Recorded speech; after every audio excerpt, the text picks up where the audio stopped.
이 종목은 왜 화두가 되었을까요? 탑7을 통해서 시장 읽어보도록 하겠습니다. 네, 첫 번째 종목으로는 하이비전 시스템을 한번 들여다볼까요? 주가 이렇게나 떨어지다가 오늘 7% 넘게 뛰어오릅니다.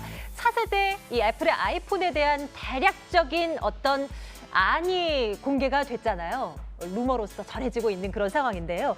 아이폰 후면에다 3D 센싱 트리플 카메라를 탑재한다라는 얘기가 돌고 있습니다. 그런데 하이비전 시스템이 3D 센싱 모듈에 쓰이는 핵심 장비를 만드는 업체란 말이죠.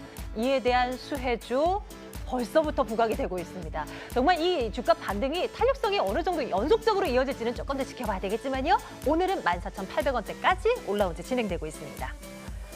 오랜만에 셀트리온 한번 볼까요? 주가는 사실 오늘 4% 정도의 제법 낙폭을 좀 키우면서 진행이 되고 있는데요. 지난 5월 초였던가요? 23만 원대였던 것이 이제 그래도 30만 원 선까지 올라오고 사실 최근 들어서 주가상으로는 재미가 없습니다. 그런데 주목해야 할 부분은 수급입니다. 기관 투자자들 쪽에서 보험, 연기금 쪽이 매일매일 순매수 펼치고 있고요. 외국인 투자자들도 계속해서 이 종목 담아가고 있는데 앞으로 한번 눈여겨봐야 할 포인트는 될 것 같아요. 29만 500원입니다.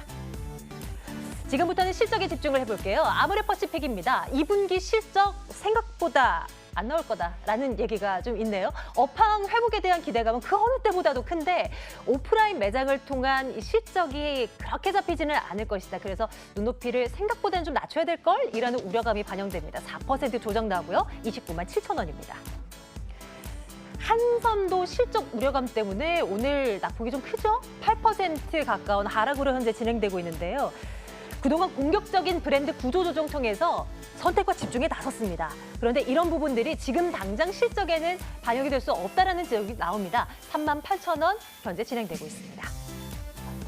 그렇다면 실적이 기대되는 쪽은 없는가? 있죠. 건설주 가운데 GS건설을 주장하는 전문가들이 많습니다. 1분기 때도 굉장히 좋은 실적 내놓은 것으로 기억이 되는데요. 2분기에도 이 분위기 이어갈 것이고 실적 나오기 전에 포트에 꼭 이거 담아야 된다라고까지 주장하는 증권사 리포트가 나왔더라고요. 이 시각 현재 46,000원대 대북 모멘텀 없어도 나는 실적으로 갈 수 있다라는 자신감을 가진 GS건설입니다.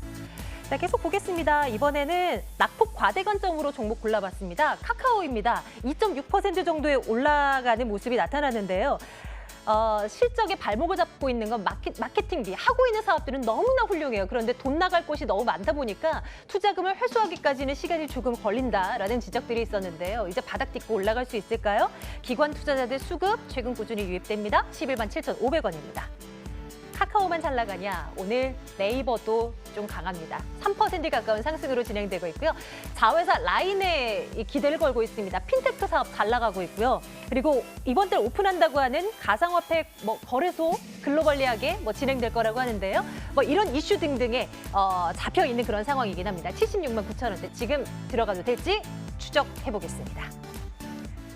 네, 이분과 함께 이야기 나눠볼게요. 오늘은 MTN 힌트 이상로 전문가와 함께하는 날이네요. 전문가님 어서 오세요. 네, 반갑습니다. 안녕하세요. 포털주를 연이어서 1등, 2등으로 말씀을 드렸는데 네. 네이버 먼저 좀 봐주세요. 네이버. 성격이 비슷해가지고. 그렇죠. 예, 같이 예. 봐도 상관없고 원하시는 대로 네, 그렇게 네. 하시죠. 네. 좋은 네. 얘기들이 그렇게 자회사 얘기밖에 없고요. 네. 주가 많이 떨어져서 이제는 올라갈 수 있을까라는 의구심 정도인데 어떤 판단 내릴 수 있을까요? 네, 근데 사실 우리가 뭐랄까요? 언론에서 나오는 이제 뉴스에 대한 부분에서 우리가 다들 알고 있는 사실로는 주가는 크게 오르지 않거든요. 그러면 지금 뉴스를 네이버를 봤을 때 유일하게 나오지 않는 뉴스가 바로 광고비에 대한 뉴스입니다. 광고비 수익에 대한 부분이죠. 실질적으로 우리가 동영상 스트리밍 서비스가 요즘은 최근에 상당히 활발하거든요. 네, 그렇죠. 근데 그 스트리밍 서비스를 보기 전에 그러면 요즘 같으면 월드컵 보기 전에 네. 그 15초짜리 광고가 항상 붙어요. 하지만 그게 우리 국민들 입장에서는 상당히 짜증나는 데이터 통화료가 나가는 부분이지만 이 기업체 입장에서는 그게 바로 알짜배기 수익이거든요. 그리고 또 우리가 좀 더 주목을 하셔야 되는 것은 2분기 바로 6월 달에 있던 지방선거가 있었습니다. 자, 그런데 이제 이 지방선거 같은 경우 또 4년마다 한 번씩 돌아오는 이런 네이버라든지 이런 포털 사이트에 가장 큰 또 광고를 또 집행하는 부분이거든요. 그렇게 봤을 때 실질적으로 우리가 지금까지 통계적인 자료를 보더라도 네이버가 실질적인 이런 광고비 수익으로 들어오는 수익금이 전체 매출의 70%고 나머지 30%가 뭐 자회사에 대한 매출이라든지 네. 이런 부분 라인에 대한 매출이라든지 이런 플랫폼 서비스에 대한 매출이라는 거죠. 그런 결국에는 주요 매출처를 가지고 있는 이 광고비 수익 자체가 지금 2분기가 월드컵과 그리고 지방선거까지 맞물리면서 상당한 수익을 볼 수 있다라는 개념으로 우리가 좀 더 접근할 필요가 있겠고, 그럼 결국에는 오늘의 상승 자체가 이 양 포털 사이트에 다 나오는 것도 이런 광고비에 대한 기대감이 지금 현재 주가에 반영되고 있는 구간이다. 이렇게 네. 우리가 유출해 볼 수 있겠습니다. 지금 차트 보니까 그래도 최근 지난 6월부터 해서 저점 네. 대비해서 거의 주당 10만 원 이상은 올라온 셈인 것 같은데요. 네네. 추가적인 상승도 가능할지 앞으로도 좀 내다봐 주시겠습니까? 의견은 어떻게 가져가면 될까요? 네, 뭐 일단 추가적인 상승도 가능하다라는 의견을 드리면서 일단 좋아요에 대한 의견을 드리도록 하겠습니다. 네. 일단 좋아요에 대한 의견을 드리는 부분 자체가 바로 실적 발표는 결국에는 2분기 실적은 7월 말 그리고 8월 초는 돼야 되거든요. 그럼 그때까지의 기간적인 부분을 봤을 때 지금 현재 시장에서 좀 더 포커스를 맞춰서 올릴 수 있는 부분, 실적이 명확하게 좋아질 것이라고 예상되는 부분 자체가 이런 포털 사이트 말고는 크게 눈에 띄지 않는다는 거죠. 그런 수급적인 부분에서도 어느 정도의 뭐 혼조 양상은 나타날 수 있겠지만 추세적인 관점에서 우리는 이 네이버가 지금 바닥을 찍고 돌아섰다라고 저는 판단하고 말씀드리도록 하겠습니다. 그러면 이어서 카카오도 한번 들여다보도록 할게요. 같은 포털 주고 앞서 뭐 말씀 주셨던 지방선거 이벤트나 네. 광고 이거 카카오도 똑같이 좀 작용을 할 것 같거든요. 네네, 맞습니다. 근데 네이버보다는 기관 수급이 카카오 쪽이 조금 더 두드러져서요. 네. 꾸준히 유입되고 있는 거. 기관 요즘 시장에서 계속 팔고 나가는데 그중에 사고 있다라는 데 좀 의미를 둘 수는 있을까요? 뭐 일단 네이버를 안 사고 왜 카카오를 사겠습니까? 가격적인 메리트? 네, 일단 그게 그 가장 핵심적인 부분이 될 수 있습니다. 자, 그런 결국에는 기관의 입장에서는 지금 현재 시장에 바라보더라도 실질적으로 기관이 돈이 많으냐, 돈이 적으냐를 우리가 먼저 판단을 하셔야 되거든요. 그럼 결국에는 애탁돼 있는 애탁 자산 자체는 지금 기간이 상당히 뭐랄까 이제 부족하다는 거죠. 그런 관점에서 지금 네이버 한 주를 사는 것보다는 카카오에 대한 변동성 자체를 이용하는 부분 자체가 좀 더 유리한 국면으로 어느 정도 지금 통용이 될 수 있는 부분이고, 결국에는 앞서서 우리가 그 네이버를 봤었는데 네이버는 외국인이 지금 수급 유입이 되고 있거든요. 그러면 기관의 입장에서 기관 마음대로 이런 수급에 대해서 핸들링하기가 상당히 힘들다는 거죠. 하지만 카카오 같은 경우에는 오히려 외국인의 수급 유입이 더딘 반면에 기관에 대한 수급이 적극적인 움직임을 나타낸다는 것은 그만큼 양봉 형태를 그만큼 핸들링하기가 상당히 쉬운 관점이기 때문에 지금 수급이 유입되고 있다는 개념으로 우리가 좀 더 받아들이는 게 맞겠고, 자, 그리고 또 한 가지는 바로 어닝에 대한 부분입니다. 네이버 같은 경우는 원래 잘 나갔기 때문에 우리가 그만큼의 기대를 할 수 있는 부분이지만 카카오 같은 경우에는 포털 사이트만 본다면 우리가 상당히 뒤처지는 게 바로 카카오였거든요. 하지만 점점 더 모바일로 이용해서 뭐 뉴스라든지 네. 그런 검색을 많이 하는 분들이 늘어나면서 맞아요. 그에 따른 플랫폼 자체에 대한 서비스가 좀 더 각광받고 있다는 거죠. 그리고 지금까지는 어떻게 보면 돈을 이때까지 소비를 하는 부분이었죠. 뭐 교통 서비스라든지 아니 카카오 택시라든지 카카오 드라이버라든지 여러 가지에 대한 부분이 있었는데 그런 부분에서에 대한 수익 창출로 넘어가는 과도기적 단계가 지금 진입했다라고 판단한다면 지금까지는 투자했다면 이제는 걷어들일 시기이기 때문에 좀 더 주가적인 탄력성을 본다면 이 카카오가 좀 더 유리하지 않겠나라는 의견을 드리도록 하겠습니다. 그러면 네이버에 이어서 카카오도 의견은 좋아요로 찍어볼까요? 네, 뭐 좋습니다. 좋습니다. 앞으로도 기대를 해보고요. 이번에는 실적 기대감이 있는 쪽으로 한번 가보겠습니다. GS건설 살펴볼까 하는데요. 혹여나 지난 1분기 때도 잠정 실적 나왔던 것이 장 마감 후였던가 그랬는데 그 뒷날 아주 갭상승하면서 팡 튀어오르는 주가 네네. 움직임이 기억이 나거든요. 네. 혹여나 2분기 때도 또 그럴까 봐. 그러면 지금 그쵸. 이제 관심을 둬야 하니까요. 네네. 뭐 일단 실적은 잘 나올 거라고 하는데 어떤 평가 내릴 수 있어요? 네, 일단 우리가 이 건설주가 예전에는 거의 뭐 곰 같은 그런 종목군들을 우리가 건설주라고 했거든요. 네, 네. 하지만 최근에는 또 이 GS건설이나 이런 대우건설 이런 작은 종목군들이 움직이는 것처럼 상당히 변동성이 크게 나타나는 게 또 건설주입니다. 자, 반대로 바꿔서 생각을 한다면 예전에는 비싸서 무거웠던 종목군들이 지금은 상당히 쉽게 움직일 수 있도록 낙폭이 상당히 크게 나타났었다라고 우리가 또 볼 수 있겠고요. 또 한편으로 본다면 이런 건설 경기 자체가 원론적인 부분으로는 이런 대형사들은 국내에서의 건설 경기가 좋아진다고 해서 주가는 빨리 안 오르지 않습니다. 결국에는 해외에서 어느 정도 활로를 찾아야 되는데 지금 이 GS건설 같은 경우에는 바로 베트남에 대한 예를 들고 있거든요. 그런 부분에서 봤을 때 결국 2분기 실적은 긍정적으로 발표될 여지가 있지만 주가적인 탄력은 제가 볼 때는 이미 선반영된 부분이 많지 않겠나 그렇게 염려스러운 의견을 드리도록 하겠습니다. 그래요? 그러면 네. 앞으로의 의견은 좋아요를 찍기는 조금은 무리가 있을까요? 네, 저는 뭐 글쎄요, 그래요? 조금 기다려 보죠. 네, 이런 네. 네, 말씀드리겠습니다. 알겠습니다.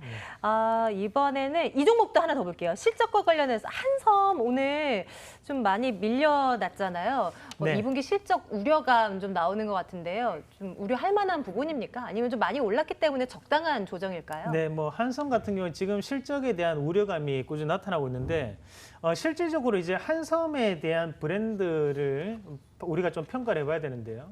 예전에 이제 우리가 남자 정장 중에서도 뭐 네. 타임 뭐 이러면 타임. 야, 이 상당히 고가 브랜드인데 이렇게 생각할 정도로 어떻게 보면 돈이 많이 버시는 분들만 입을 수 있는. 왜냐하면 정장 한 벌에 한 80만 원, 130만 원대 여자도 왔다 갔다 너무 거리거든요. 비싸요, 타임. 네, 맞습니다. 네. 하지만 지금 최근에 우리가 이런 소비 패턴을 좀 더 본다면 결국에는 최근에는 불황형 소비 패턴 그리고 또 알뜰형 소비 패턴이거든요. 그렇죠. 네, 그게 네. 뭐 어느 정도 내가 돈을 많이 번다고 해서 비싼 정장을 입는 건 아니거든요. 그만큼 알뜰형 소비 패턴으로 바뀌었다는 얘기는 이 한섬의 고급 브랜드화 자체가 지금 현재 시장과는 상당히 통용 가치가 허용되지 않는다라는 부분이라는 거죠. 자, 그런 결국에는 최근에 반대로 또 잘 나가고 있는 종목군을 본다면 FNF 같은 종목을 들 수 있는데 FNF 같은 경우에는 MLB 브랜드거든요. 결국에는 20대, 30대가 많이 소비하는 계층 자체가 이런 의류 브랜드도 큰 폭의 상승세를 나타내는 반면에 지금 이 한섬 같은 경우에는 가격적인 부분에서 너무 고급화 전략을 취하다 보니까 그에 따라서 이런 영업이익의 적인 측면에서는 상당히 지금 떨어지는 효과가 나타나고 있다고 보는 게 맞을 것 같아요. 그래서 지금 한섬은 의료 전반적인 종목군들에 대한 주가가 안 좋다고 보기보다는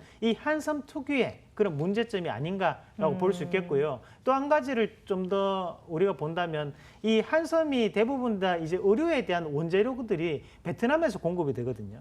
하지만 베트남에서 임금 인상이 지금 갑작스럽게 높아지고 있는 과정입니다.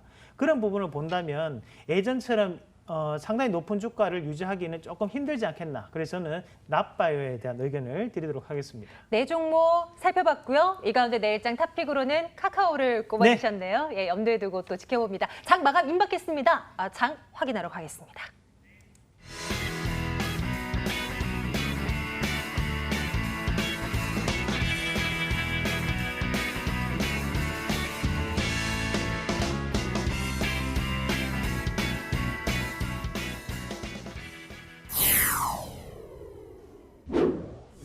코스피는 보합권에서 위태한 흐름을 보이고 있습니다. 오전 중 상승분 모두 반납하고 하락으로 전환이 됐는데요. 호가 분위기 살펴보시면 0.31% 조정세 2265선에 장마감 준비하고요. 코스닥은 강보와 0.39%는 798선에 장을 마칠 것으로 보입니다. 호가였습니다.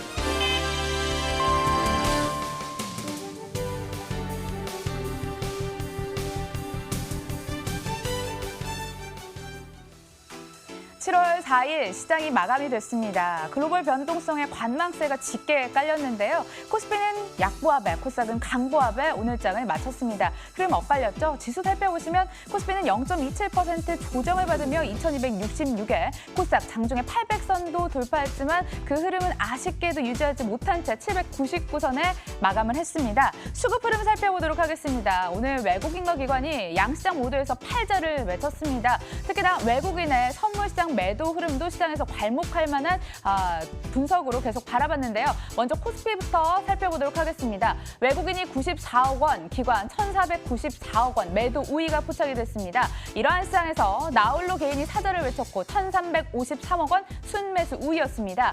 코스닥 시장에서도 메이저 수급 주체들은 동반 팔절을 외쳤습니다. 외국인은 192억 원대, 기관 69억 원 순매도 우위였고요. 역시나 개인이 사절을 외쳤네요. 219억 원 매수 우위를 기록을 했습니다. 종목별 흐름 살펴보도록 하겠습니다. 미중 무역 전쟁에 따라서 종목별 온도차가 나고 있습니다. 사조 해표 같은 경우에 수혜주로 거론이 되고 있는데요. 대두 가격 하락에 따른 반사 이익으로 영업 실적이 증가할 것으로 전망이 됐습니다.